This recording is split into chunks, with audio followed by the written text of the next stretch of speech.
It's the Mustang Insider Show.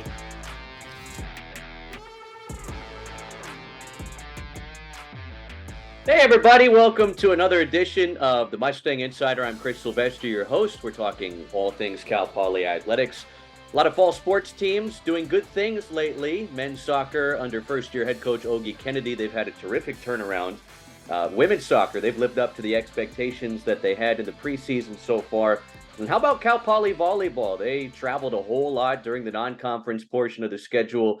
Now they've captured 5 straight wins. It is a huge week for them in the Big West as they head down to Santa Barbara to take on the Gauchos, and they host Hawaii on Saturday night inside Mata Athletic Center. Hope you can support them because these are some games that could have some postseason implications a little later on down the line. We'll be joined by Caroline Walters, Cal Poly Volleyball head coach, here in just a moment. But as always, we'd like to remind you that this podcast and all the Mustang Insider podcasts are sponsored by French Hospital Medical Center. Award-winning, high-quality, safe medical care that you can trust is just around the corner at French Hospital Medical Center. Proud supporters of Cal Poly Athletics. Learn more at dignityhealth.org/French Hospital. All right, Caroline Walters joins us. It is a big week, and they're all big in the Big West for Cal Poly Volleyball, headed down to Santa Barbara, taking on a Gaucho team, receiving votes in the top 25 poll, and then Hawaii comes here. Always important to try and get the Wahine on the mainland because they are very tough to beat over there on the island. Coach, appreciate you taking some time. Your club has put together its best stretch of the season, 5 straight wins. What's been working best for you guys lately? Yeah, thanks for having me, Chris. I'm excited to be here with you and chat a little bit about our group and the upcoming matches. We've hit our stride, and in the preseason, that's what the preseason's about, is trying to mix and match and figure out what you're going to need when you get to the bulk of your season, that really matters. And especially this year with having a Big West tournament that's going to be new for all of us Big West volleyball teams.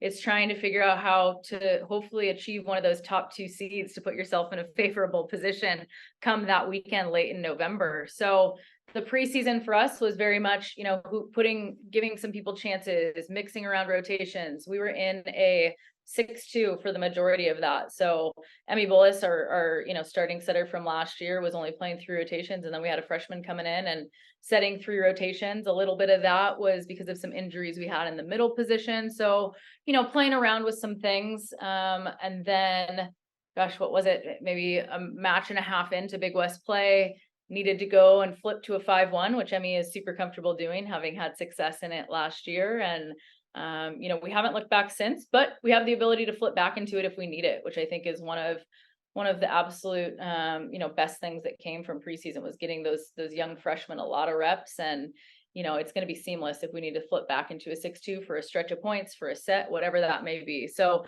I think we've just found our groove right now, and it's a good time to find that groove heading into 2 of the toughest opponents in the Big West. Yeah, no question. You mentioned that non-conference schedule, and, there's a trip up to Sacramento to get it started. You guys actually won that tournament, and then you go out to about as far east in Texas as you can get at Stephen F. Austin with a few games there. I mean, basically in Louisiana. And then you go across the country to James Madison. How much did that, strenuous and very tough non-conference schedule, do you feel like maybe prepare you guys for, this first month of the Big West season? I think it's speaking, our results are speaking for the answer to that question. We want to play teams that are winning a lot of matches in the course of their season during preseason, and we did just that. I think you ask a lot of people if they've heard of Stephen F. Austin volleyball or James Madison volleyball, the answer is going to be no. But those are 2 teams that would finish in the top 3 of the Big West. They're scrappy. I think JMU was 25-3 or something last year, and Stephen F. Austin's winning, over 20 matches. So you're trying to set your pre-conference schedule up to test you, to get on the road, to have to go get uncomfortable, and to show your girls that they can compete in situations like that. So I'm pleased with the preparation that we did there. I think looking back, there were probably 1 or 2 matches that you're like, yeah, we'd like that one back heading into Big West play. But, I think with what we've done over the stretch of the first 6 matches, and you look back at a Long Beach State match and you're losing 15-13 in the 5th, and a chance to win that in the 5th, and be, you know, sitting here undefeated heading into this Santa Barbara match. But no, I think, you know, they've been grinding. This group is young, they're hungry. You know, we don't have any seniors on this year's team, which is a first for me. So trying to develop leadership after losing Maya and Meredith, who took up a lot of air in every room they were in, but especially in the gym and in our team room. So, you know, it's developing leadership through making them go and play in these places across the country. They've been asked to do a lot more relative to strength training in the last few weeks. And I think that we're finally like in this really, really just good rhythm of, hey, it's not getting easier. So can we just all step up to the challenge, you know, and go be great at our jobs? And this group has done just that.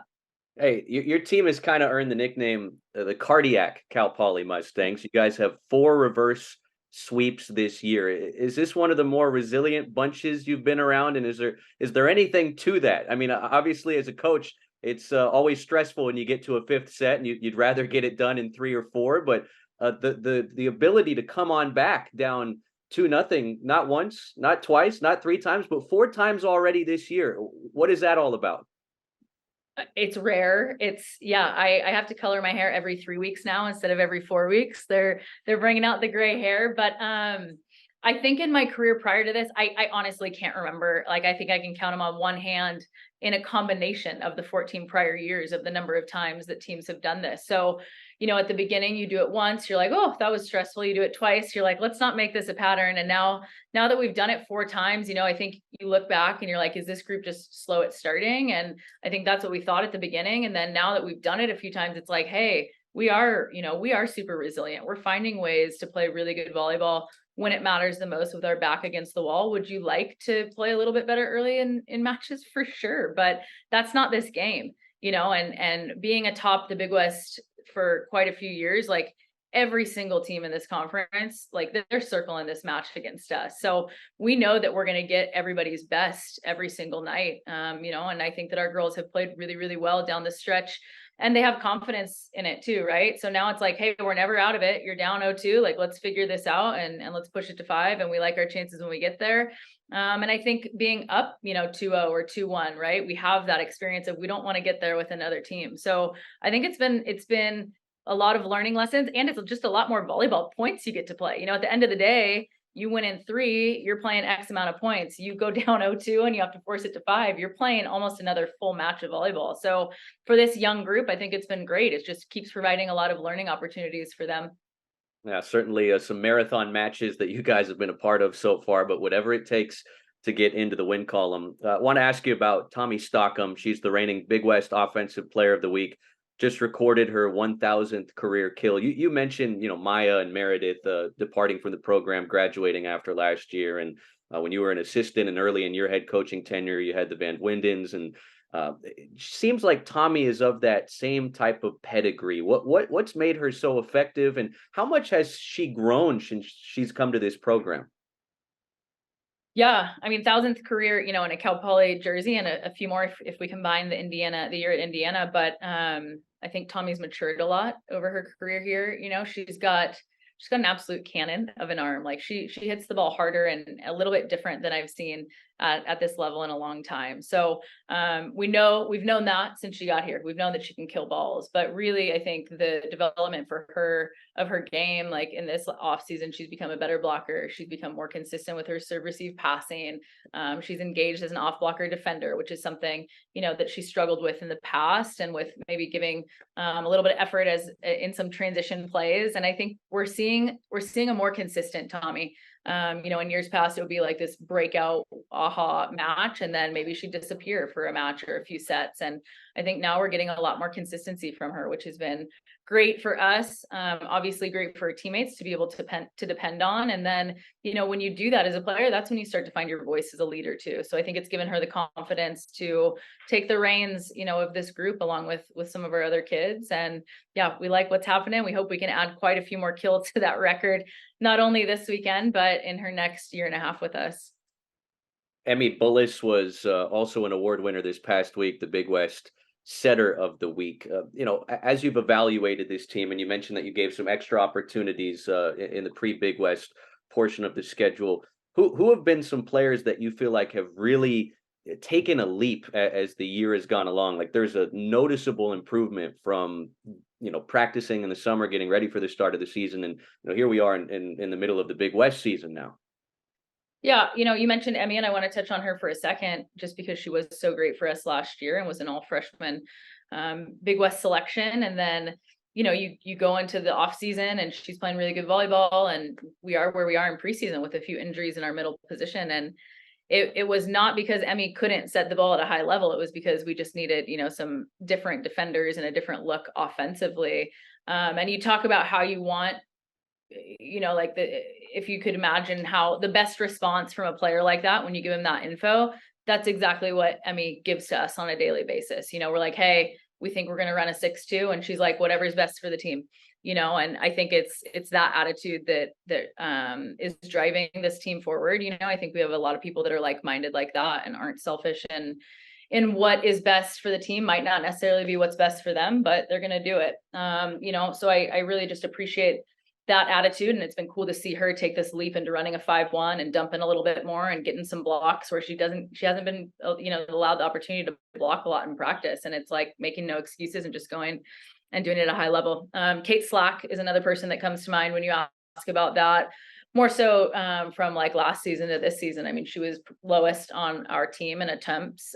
Just having Maya and having Meredith and having the two outsides, she's really come into her own. So the ability to set her quite a few more balls. She's being super efficient with the ball when we go to her. Fun to see, the blocking side of her game increase as well. Amy Hyatt, I think, is a story that needs to be shared. She's a kid that's played almost every position for us, primarily on the left side, and kind of some injuries to her shoulder and wasn't going to be able to take that load. And with the injuries in the middle for us, we moved her into the middle position, which for people not familiar with volleyball, it's the hardest position to play. And usually it takes years and years and years of eye work and understanding nuances of the setter on the other side to do this at a high level. And again, just kind of this saying of whatever is best for the team, I'm willing to step in and do. And I think not only surprised herself, surprised all of us with her success in the middle position. So just a really cool, like selfless example of someone stepping into a role that they're not super familiar with, but doing it at a super high level. And then Lizzie Markovska is the heartbeat of this team. Like this kid is energetic. She's fiery. She flies all over the gym. Just a really fun brand of volleyball. And like Tommy, I think, especially in these last 6 matches of Big West play, has started to hit a stride and has started to be more consistent with her play, and just is nails from serve receive perspective, and is helping us on both sides of the ball, which has been awesome. Homecoming for Lizzie, kind of, sort of, playing down in Riverside last weekend. She's from Menifee, down around that area. So obviously she's had a big leap, as you mentioned. You brought this up earlier, but you're one of 4 teams in the country without a senior. And obviously, no seniors, that can be challenging in terms of leadership. But you get the sense that this team, has some underclassmen that are maybe poised beyond their years. Who's kind of stepped up as some of the leaders and taken some of the freshmen and some of the younger players, the newcomers, under their wings, so to speak? Yeah, we've already talked about Tommy, that I think, is very much the lead by example, just with her gameplay and what she's doing, in practice. And then the 2 others that come to mind are Emmy Bullis, and it's always nice, for your setter to have a little bit of that leadership, mentality and qualities within her. And like I said, probably the most selfless player, not only on this team, but maybe that I've ever coached. So to just be exuding those qualities in this group. We have 20 kids on the roster. So without seniors, it's a decent sized group. So to have that messaging just being sent, she's very vocal and is good about coming to us, when they need help with things. And then Kate Slack is just someone that's been on the court for us for so many years. And she is really bridging the gap between kind of the old regime and then making it what they want now with this new one. So I'd say those 3 are the ones that our younger kids are usually looking at. They're the 3 that I'm going to when, I want to pulse on something. So excited about the growth they've had, and even more excited, to keep molding that into what we want for the next year and a half. Talking Cal Poly volleyball with Caroline Walters, the Mustang head coach. Now, you were a libero in your playing days. Jolie Akima, top 70 in the country in digs. I mean, she's been terrific this year. It's been awesome, and Joe, if you watch her play, and even us coaches, we'll get a box score at the end of the match, and we're like, Joe finished with 25 digs, and it won't even occur to us because she just does her job, and she does it very unassumingly, right or wrong, right? She's just going to stay super consistent, and she's keeping the ball alive, and it's not super flashy. It doesn't have to be flashy if you're digging 25 balls in a match, though. And yeah, I was just looking, she's second in the Big West. She's really made a good leap, and I think is playing with more confidence, which is really, really helpful for our group. And Coach, you mentioned at the top, new wrinkle as part of the Big West season this year. You've got the postseason tournament. Obviously a big week with the trip down to Santa Barbara and hosting Hawaii on Saturday. Does anything change for you guys in terms of like scouting and how you approach the regular season now that the automatic bid isn't sealed with the regular season title? Like how does that change your approach, if at all?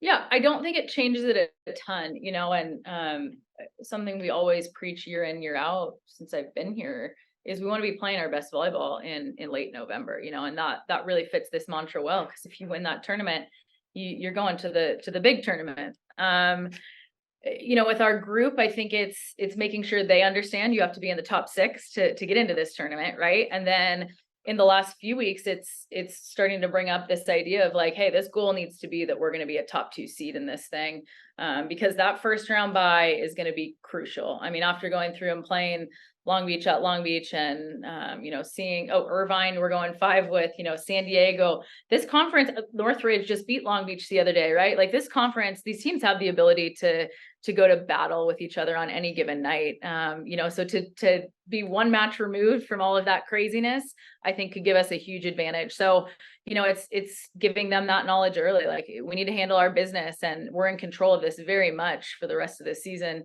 to be able to be a top 2 seed and hopefully enjoy Thanksgiving a little bit more and prep for a Friday match. And then, yeah, you're 2 matches away from the NCAA tournament. Yeah, we certainly hope you're not home on Thanksgiving this year. No question about that. Coach, last thing before we let you go, give us a little scouting report on what we can expect from the Gauchos and maybe the recipe to success of knocking them in Hawaii off this week. Yeah, Santa Barbara's playing really good volleyball right now, and they've done so through the preseason and obviously through the Big West. They're just super consistent. They're in a 6-2 like we were in the beginning of preseason. I feel like we're really comfortable defending that because we were in it for so long and regularly are in practice on one side of the net. So I think that we have a good plan defensively. They're really, really fast to the pins. Our blockers, specifically our left fronts, who last year struggled at times against Santa Barbara and against teams that would set their right sides a lot. Probably their best 2-week stretch of defending right sides and just being in really good spots as blockers. We have to be tenacious defensively, something we've talked about in the last 2 weeks leading up to a good chunk of this Big West play. And we have to be really smart offensively. So talking about, if we don't like this ball, we can't make unforced errors. How can we create chaos on that side of the net to allow, hopefully, if it's not a kill, at least something a little easier coming back to defend. We're going to have to serve tough. You get them off the net, it becomes a left and right game, which will make things a little bit easier for us defensively.